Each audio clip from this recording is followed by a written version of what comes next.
Welcome, everybody, to another episode of Amplify Your Business. Today, we're going to be talking about VR, the business of VR, and how to incorporate that into your business in ways that you maybe haven't thought about yet anyway. With me today is Alex Rossol. He is the co-founder and CEO of AlignVR. Welcome to the show, Alex. I'm glad to be here, Lance. So before we get into the whole VR side of things, why don't you tell me a little bit about your entrepreneurial journey by first explaining to me what you think 3 things are that every entrepreneur needs to know? For sure. Yeah. So from what I've kind of learned from entrepreneurism, well, if I were to give 3.5 points, first half point is that I would say there's quite a difference between the theory of being an entrepreneur and actually kind of living the day-to-day life. The theory of course, is like, it's going to be long hours. You're going to be doing lots of things for it. You got to go discover all these sorts of things. You got to find that mystical mentor and all that other stuff for it. I'd say there's a chunk of theory with that, but it changes quite a bit when you're actually in the thick of it, producing a company, working with the team, developing a product. So I'd say that all the other stuff is kind of preamble until you become an actual entrepreneur. And then if I would say 3 things that I've done through it, I'd say a good place to start is half of everything is sales. So it can often be forgotten that if you have a wonderful product that everyone must get onto, or is the must-buy product of this year or this decade, you still have to go and sell it. Yeah. Sales is certainly a very large chunk of everything. It doesn't matter if you have a great idea. It matters if people are willing to buy it, and there's quite a process to actually getting sales happening. Yeah. That would be my first thing. Second thing, when you're 90% of the way done on a project or something along those lines, you're about halfway there. So there is always a good amount of polish as you're crossing that finish line of what needs to get done.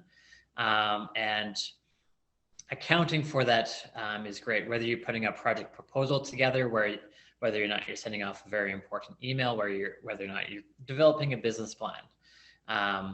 There's a lot of work to be done to get that final layer of polish, so it's really where you need it to be. So just kind of give yourself time to do that sort of thing. Yeah, I love that one. I haven't heard anybody say that one in the 155 or 60 episodes that we've recorded to date. And so I really want to emphasize it because that one is so true, like completely true. It is amazing how much extra effort it takes to get that last bit done just to get it over the finish line. So I love it. Yeah. 50% of the work is still left when you're at the 90% completion stage. I love it. Yeah, very much so. And so that's taken some getting used to and stuff. And I'd say on the final thing, in terms of time or how long everything takes, I'd say there's kind of 2 versions of this. Version A is kind of internally. When you go create financial projections or when such and such product is going to be released, or when you get the next milestone for all this other stuff, that will take a fair bit longer than originally planned. Like, I'm going to make $30,000 of MRR by 6 months from now, and then it probably ends up being 12 to 14 months from now instead. Yeah. Or finishing off this next development milestone that all often takes a bit longer, and maybe comes a bit from the previous one with the timelines being stretched. And then I'd say as a second part of that, as a startup, you'll be quite agile and quick to being able to move on things, such as like, you talk with a client and you can start the project next week with them. However, everyone else is not a startup. So they will take much longer to get up and running. And the bigger the business, the slower they will move. So Yeah. even if they're super excited, there's a bunch of approvals that will need to happen. And even if they say yes, it could be 7 months until you start the project. And lots of approvals to go through, and people on vacations, and trying to get everyone in the same room again, especially for large organizations, is super tough. So you need to kind of account for some amount of additional time for particularly large clients and getting Yeah. everyone for it. 100%. I know in our earlier days at Ample Media, what we were doing exclusively was the production of explainer videos. And so the animated explainer videos. The clients that were startups, or smaller businesses where there really wasn't much in the way of middle management, where the decision maker was the person who we were dealing with directly on script and getting storyboard approvals and everything else. Things happened really quickly. So we could turn around a project if they were on top of the reviews, and we always did 5 stages of review. It would really take about 3 weeks is all it would take us to create a great video for them. But then contrast that with, say, government or a very large organization. When government was the worst, oh my God, like it would take 7 months to do what we could do in 3 weeks. It's just, it's unbelievable how much the big engine of the big corporations, it just takes so much more effort to get through everybody. So yeah, bang on. And I'd imagine, and we're going to get into this now when we start talking about your business, but you guys would be dealing with some similar companies to what we would have been dealing with actually as well, in the sense where you're working with some smaller companies right through to probably giant corporations and everybody in between. So, so let's get into AlignVR. What is it, and what inspired you to create this? For sure, yeah. So at its core, AlignVR is a soft skill assessment tool used for either employee hiring or employee training. So you can have groups of individuals go through, let's say between 2 to 5 participants. They go in, they put on a bunch of VR gear, and then they go through a series of teamwork puzzles that they work on together over a 25, 30-minute time frame. And during this time, from the outside, you can witness all these kind of social collisions. And that, alongside a report, you're able to get a very good sense of what it's like to work with someone in a team context, and begins to see their quirks, both good and bad. So on the employee hiring side, this is a kind of way of determining in the interview process how to determine someone's soft skills, or their fit with your team culture, or if they're going to be working well on the team. And you can provide that information to the hiring manager to make a much more informed decision. Typically, you only see these behaviors months after they've already joined your team. And it would be very much, it's good to avoid the mishire if you can, of course.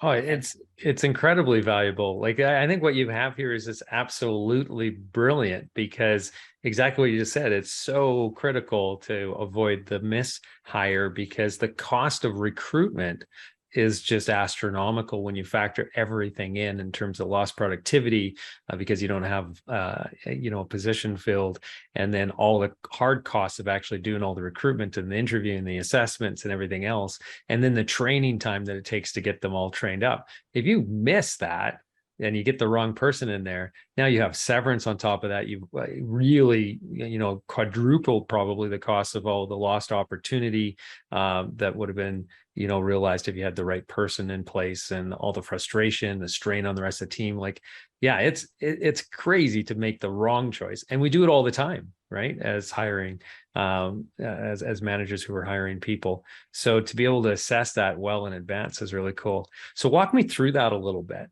So I would imagine, because there's some costs associated with this, I'd be bringing my candidate down to your facilities, or I think there's a mobile unit as well, or some sort of pop-up that you guys can do if you were working with bigger employers, probably.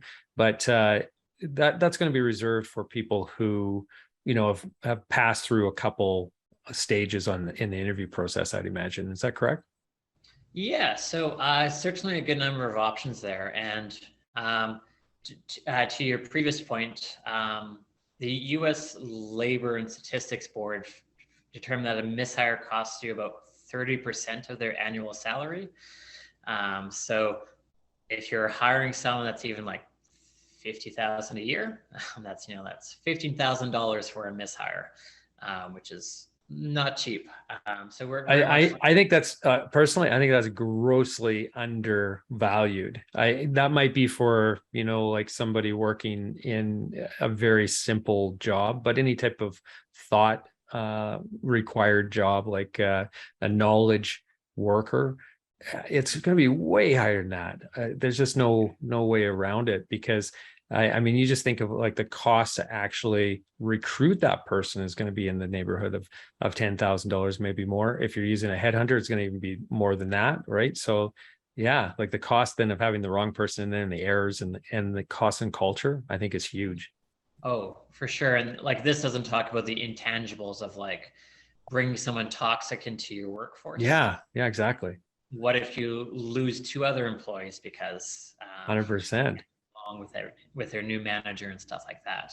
Yep. So but yeah, the way our setup works and stuff. There's a couple of ways of kind of working with us. You can kind of contract us out to, like, you can send us candidates to us, and we'll provide you this kind of soft skill assessment to go along with the other tools that you're using as a hiring manager. And then you can also, if you're doing a much larger kind of recruitment drive, then we can be set up on site at your location for days or a couple weeks. And for example, that's what we did with Airbus. They had us come out for their early careers program. So they look at lots and lots of candidates. And in that case, they're all recently graduated students. Yeah. Resumes all look nearly identical. So having another kind of dimension to evaluate possible team members on was super valuable to them. Yeah, totally. Yeah, I didn't think about that aspect of it, but yeah, that would totally work great in those early stages to narrow the field even further. So when you're putting people into these VR scenarios, are these scenarios that you and your company have created, or are these ones that you've licensed from some other VR developer? Yeah, so we've done everything in-house. Okay. And we've developed the platform, the experiences, the puzzles, and we've kind of taken from a much larger set of puzzles that we have available and kind of distilled the ones that give us the most bang for the buck. Through these puzzles, you really put someone not so much in a pressure cooker, but in a very kind of precise kind of novel environment. And there's definitely a lot of values in having it as a very novel environment. And this is very much designed not to be what they're doing on a day-to-day basis. Yeah, that was going to be my next question. Yeah, so it is quite different in terms of the things that you have them actually experiencing within the VR. Very much so. And the reason for this is within the job interview context, there's something that candidates use a whole bunch, which is known as impression management, which is the candidates' use of changing kind of how they're going to be perceived to what they feel the hiring manager wants to use. So in a job interview, this is rampant everywhere. In business meetings, this happens. Even if you're meeting the parents of your significant other for the first time. Yeah. This is all cases where you're managing your impression. And totally. Through our AlignVR system, we're able to basically turn that off by like getting rid of it entirely, giving them novel environments, novel puzzles, nothing that they already have social scripts on how to do. So for example, if you go into a boardroom, you'll naturally change your posture. You'll naturally change the choice of words that you go through. And whether this is a meeting or with an interviewer, but if you go into a unique VR environment, you don't have your social cues on how you're supposed to act. So candidates accidentally start acting like themselves, of which then that's ultimately, of course, what the hiring manager wants to see. They don't want to see someone super nervous or someone that's trying to do some level of misdirection to kind of be impressed by. Yeah. They want to get to know their candidates. And I'll say two additional benefits. One is that like candidates love this because if candidates don't particularly interview well, this is a much different way of evaluating someone on. It's like, okay, does this person work well on a team? Do they work well with others? Do they communicate? Do they have some natural leadership? All this other stuff. Yeah. And then the kind of second benefit, similar to that, the job interview is often the first interface a candidate has with a company. And typically that's with a guarded interview, one-on-one. And if you can kind of break that down and have a cool and fun VR experience instead, that's a much more positive impression that is left on that candidate. Even if they don't end up getting hired, they'll leave with a very positive impression of that company. Well, definitely, they're going to be talking about it, right? Because this is such a unique way. I mean, at this point, anyway, I assume that technology is going to permeate the HR profession quite a bit. So, I mean, it might become less of a novelty in the future, but at this point, anyway, yeah, like I can't imagine somebody going through an interview process where they have to strap on, some Oculus Quest 2s. I think you're saying is what you guys are using to do the interview. They're going to be talking about that for sure. So I'm curious, when you put them into the virtual reality, what I was watching on the video there that's on your website, it showed them in that reality with like 3 other people or so. It looked like there was a group of 4 that was in the video. Is the hiring manager in there? Are there existing employees with the company that new candidate would be working with? Are they in there? Like, how are you assessing that? And is that assessment happening from within, or is it something where the hiring manager is watching what they're doing externally? Yeah, so typically you'd have the hiring manager or evaluator external to the VR experience. So they can even be located physically in the same room, but sitting on a chair at a desk. Now the candidates want to actually see the evaluator. So it's better than a one-way mirror. Because the candidates only see the virtual world in front of them, and they're also kind of drawn into that world by the other participants and their experience. Yeah. Those participants can be applicants for the same job, applicants for different jobs, or even future team members. And you can also even, if you really want, you could even put like an actor in there if you want. If you're looking for very specific interactions, you can put an actor to join that set to see how the candidate or candidates react to how that actor goes and stuff. Interesting. Yeah. So one of the things that when we're hiring people, we ask them to describe a scenario in which they, dealt with a difficult customer and how did they handle the conflict that resulted or something like that. Right. And so in your case, you could insert conflict directly into it by having an actor play a role within the VR world that they're navigating through. Yeah, and actually even delving deeper on that, that question, of course, like for the typical job interview, it's a bit of a knowledge arms race. Everyone's kind of heard that question, so they've already kind of prepared in their mind the correct answer that puts the candidate in the best light possible. Yeah. Now, from the VR one, you can take that question like, oh, on this puzzle, you did X. Why did you choose that? And now that literally just happened. So the candidate has not created a very well-constructed story as to why they chose things. And also the evaluator just saw what happened as well. And can more so delve into the decision-making process of it. So that's one of the kind of unique things with it as well. And you can you can use the Align VR session for more than just the digital report that gets generated, and more than just the social collisions. You can also like use it as a very, very intriguing talking point for a post VR interview discussion.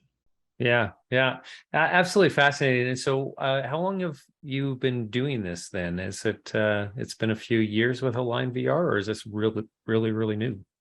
Yeah, so kind of the story of where Align VR came from is that uh, with uh, with our previous company, VR Cave, we're in the business of making virtual reality escape room experiences, Hmm. and through that process, and that's a different customer demographic on that one as well. That's we sell that to entertainment operators around the world, and in the development of that product, we have to do a lot of thorough testing to make sure that it's both bug free and it's fun and all this other stuff.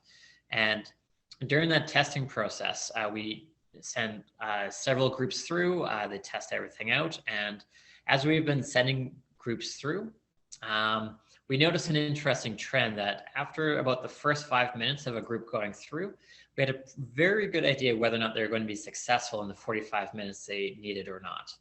So even though we only saw them for 5 minutes, we're like, oh, okay, I'm fairly certain these guys are going to fully beat this game in this test cycle. And it's like when we took a step back and we're like, oh, how do we know that?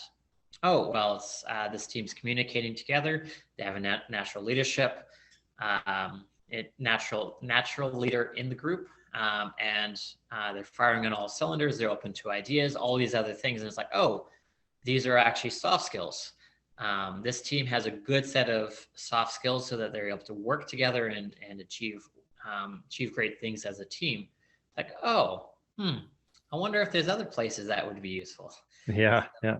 Kind of from that initial seed, we kind of pulled out and distilled the first Align VR MVP, and then this was about in 2019 Okay. when we started this Align VR journey, and we've been able to distill it and update it since then, and added reports and all this sort of stuff. So that's kind of where the Align VR kind of idea and product was developed from. And and admittedly during the pandemic, it took a bit of a pause because everything was closed and no one was Yeah. hiring. We're seeing a very good turnaround now as the economy is open back up and things have gotten all busy again. Yeah. So a company like ours right now, so pre-pandemic, basically all of our employees were located here in Edmonton. So they were all local. Post-pandemic, we have been hiring people as we've been growing, and because we aren't working from an office or weren't working through an office through COVID, we were looking beyond Edmonton then as well for candidates. And so we've hired a number of people, all over Canada and in other countries as well. And so a tool like this would need that physicality of them actually being in one of the pop-up rooms or that you guys are creating, or your physical one. Am I correct in that? Or is it something that, we can ship them an Oculus and they'd be able to go through it and we could monitor it remotely or something? Yeah, so this ends up kind of being the latter case.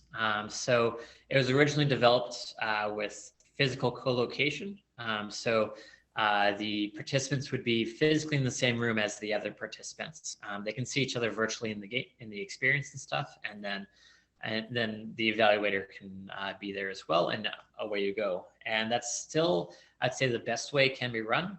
However, we have added entire functionality so that you can have the candidates physically separated. They can be at home in different offices, and then you can virtually put them in the same experience together. Yeah. Use a chunk of the immersion of not being able to fully walk around a 15-foot by 18-foot arena.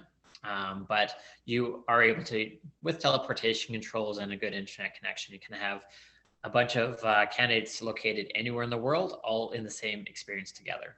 And Yeah. and the important thing, of course, that you do require 2 to 4 people going through at a time, because, of course, this is assessing soft skills, which is the skills between people. So you do need multiple people in there. and it's far more powerful to measure actions of people or of participants instead of just asking for a survey. And where Mm-hmm. people will feel like, oh yes, I'm a great communicator. Oh yes, I have natural leadership. Yes, I'm empowered. All those other things. It's much more powerful to really see that in a live action Yeah. Yeah. experience. Yeah, and that's what I was thinking. Like it just seems like a natural fit for the workforce, office scenarios of today, where we have people distributed all over the place, and so through technology, one can run a very sophisticated recruitment process through a tool like AlignVR. So that's pretty cool. I'm also really curious, just from a business standpoint. So your experiences, you mentioned that you have Cave VR or VR Cave, sorry, VR Cave was the parent or the original company. Now your target audience was different for that than what the target audience is for AlignVR, which I'd imagine you're trying to target mostly, HR hiring professionals in different organizations and in smaller companies, probably the owners or whatever, right? Upper management, C-suite. So in those situations, going from an industry that you knew extremely well and had a very defined and different target audience to one now where you have a product that's adjacent but built off of your expertise in that you've created through your first venture, now targeting a different audience. What has been the biggest challenges in doing that? How did you tackle I guess that pivot that you were making in terms of thinking through the market and how to position yourself and reach that new audience? Yeah, very good question there. So the biggest thing is, so the hardware technology stack, when it was developed in 2019, the hardware stack was the same. So we knew the size of the arena, the number of participants that could be supported, the technology of the games, all the hardware, software, everything worked well with that. And then we modified the software so that it ran better as an AlignVR session and stuff. So that was all great and well known. And kind of taking a step, kind of the learning process for that is it's quite a different set of customers we're selling to. So on the VRK side of things, with dealing with entertainment operators, in those meetings, 90% of the sales meetings we have, we are talking with the decision maker. A lot of these escape rooms, VR arcades, family entertainment centers are owner operators or mom and pop shops. So we're often talking with the decision maker. Whereas when you're talking with HR, it's like, okay, you're talking maybe with a business partner or a recruiter or with a head of HR sometimes even, but they require additional approvals going up the chain.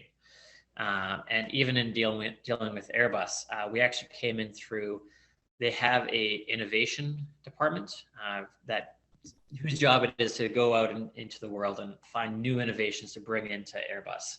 And then that got us introduced into the HR side. And then the HR side, we went through several level of approvals, going up the chain, getting, check marks as like, okay, yeah, we can bring this in and things like that. So the sales process is quite a bit different for it. And then another thing that we had noticed, which is maybe specific a bit more to kind of our tech stack, is that, and admittedly this surprised us a bit, is that on the entertainment side, our owner operators are happy to take on the new technology, make it work themselves. They're not looking often for turnkey solutions that everything's done for them. They're like, oh, we'll pay the lower price. I'm happy to roll up my sleeves and get this all installed and set up and operate ourselves, and away we go. I just need the tools I need for that. And on the HR side, we've definitely gotten a couple headwinds in places of aversion to technology, generally speaking. They would self-describe as they are people-centric, not technology-centric. They want to focus on the employee relationships. They want to deal with people, and this is where they feel most comfortable. And it's like, oh, but this tech isn't that hard to run. And they're like, oh, no. Well, we have someone else run that with us. So in the case of Airbus, for example, they're a large enough entity. They have a entire IT department whose job it is to run the AlignVR sessions for them and stuff. Elsewise than that, that's why AlignVR, we're situated in Edmonton as well. And we do also provide this directly as a service because not every company is large enough to be using this on a regular basis. So we provide the services, provide this as a service ourselves just to help reduce the kind of friction on that side. And we found that much less to be needed on the VR cave side. So yeah, it was definitely some learning, and then almost like it's almost going back to the drawing board on the entrepreneur side again, where it's like, okay, well, we have something. Oh, we have to do these customer discovery interviews again. Yeah. Learn more about the space, the terminology that's used. And it's like, okay, there's lots of problems that can be fixed. What's the best problems to fix? Where should we be starting? What is our ideal customer? And then what are our adjacent opportunities? All these things again. It's like, oh, right, yes. And seeing how far VR Cave has gone, it's like, okay, yes, we've solved all that stuff. And now we need to, we're going through that process again for AlignVR. And it's like relearning and re-implementation. Yeah. Of that. Yeah. And I like that you mentioned that, because I think there's a lot of people out there that think, just venturing into an adjacent, line, essentially, or industry, or trying to bring in another segment of customers for even the exact same product. It's like starting over sometimes. And so it goes back to some of the things that you were saying at the very beginning around what entrepreneurs need to know and how long things take, and that when you're 90% of the way there, you're actually only 50% of the way done. And it's exact same thing, right? It's like, well, you get confidence because you've got things figured out in one stream, essentially. But as soon as you start to deviate from that and hop into another, it's another learning curve, especially when you're dealing with different audiences and their needs, and just the way that they need to be communicated to, and how to frame the problems that they're having, so that your product can be positioned as that solution. So yeah, I think that's really, really wise statement there that you made. Now, in terms of if there was, an ability for you to go kind of, I guess, write yourself a letter and send that back to yourself at the beginning of either your VR cave days when you're first starting that business, or now, what is it, 4 years ago when you started AlignVR, what would be in that letter? What advice would you give yourself? Yeah, great question. Perhaps on the VR cave side, there's a lot of, I read Lean Startup several times, of course, and a lot of those methodologies and stuff. And we applied that well on the product side, I would say, and the technology side. I think it's equally important to be applying that to other sides of the business as well. VR Cave kind of really came on its own as soon as we were able to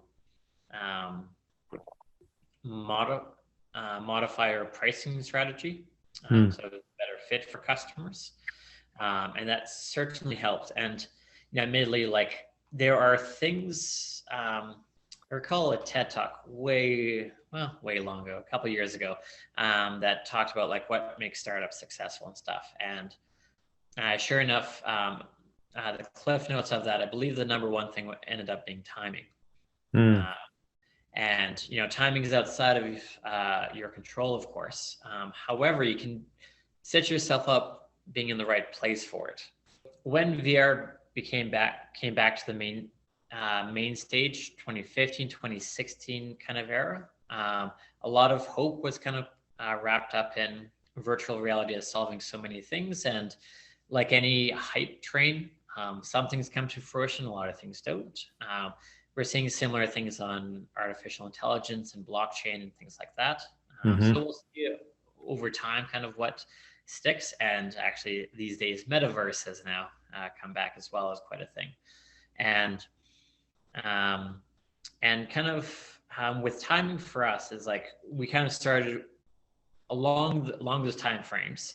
However, over the couple of years, we have to do a lot less explaining of kind of what virtual reality escape rooms is. So Yeah. the market's become far more educated on it, and it takes much less explaining for it.